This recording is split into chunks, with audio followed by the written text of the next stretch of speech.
Welcome to Wisconsin in Focus. I'm Benjamin Yount, the Wisconsin contributor for the Center Square. I'm filling in for J.D. Davidson, who is taking a much-needed week after the 4th of July off. There is really good news if you drink water out of the tap in Wisconsin. Chances are your water system passed the state's tests. The Department of Natural Resources this week released its annual drinking water report for 2023. I know it's the middle of 2024, but you got to remember, they got to compile the numbers. They got to make sure everything's tippy-top. They got to audit it.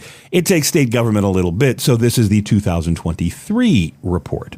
One of the interesting things is that Wisconsin has more public water systems than any other state in the nation. 11,206 systems statewide.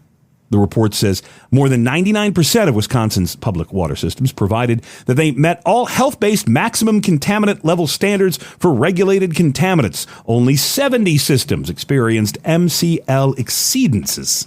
I love bureaucratic speak.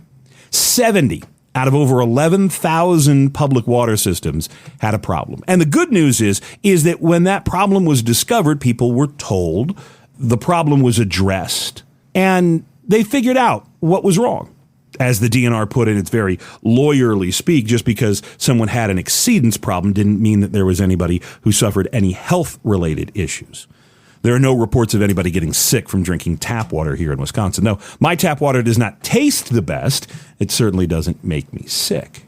Now, the 5 major contaminants in this report are important. Radionuclides, microbial contaminants, that's E. coli, arsenic, lead, and copper. Report again found only a tiny percentage of water systems actually had any problems with the 5.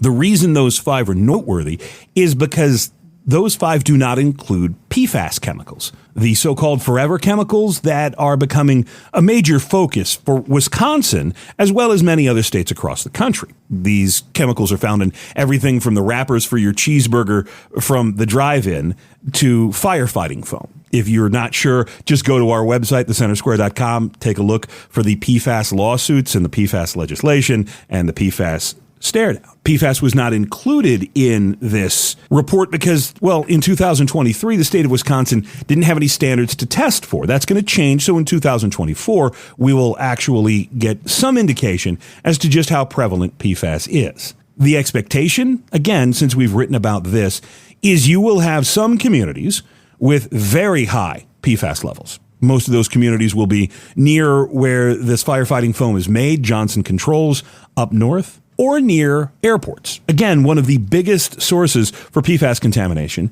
is firefighting foam. It's really good at putting out jet fuel fires.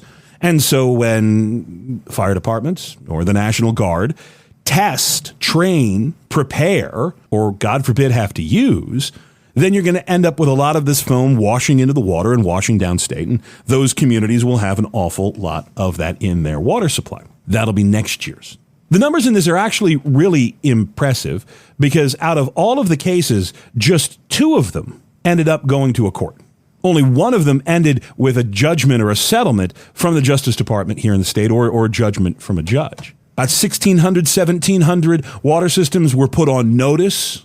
They instantly fixed those because 42 of those systems got a notice of a violation, and then just 35 ended with some sort of enforcement conference. The takeaway from this, and I get it, these are bureaucratic reports filled with all manners of scientific nonsense, but the takeaway is that for the vast majority of people in the state of Wisconsin, they can trust the water that is coming out of the tap. They can trust it to wash their clothes. They can trust it to cook with. They can trust it to drink. They can trust it to fill up the pool and go for a swim on what have been some relatively hot July days. I know I could use a pool.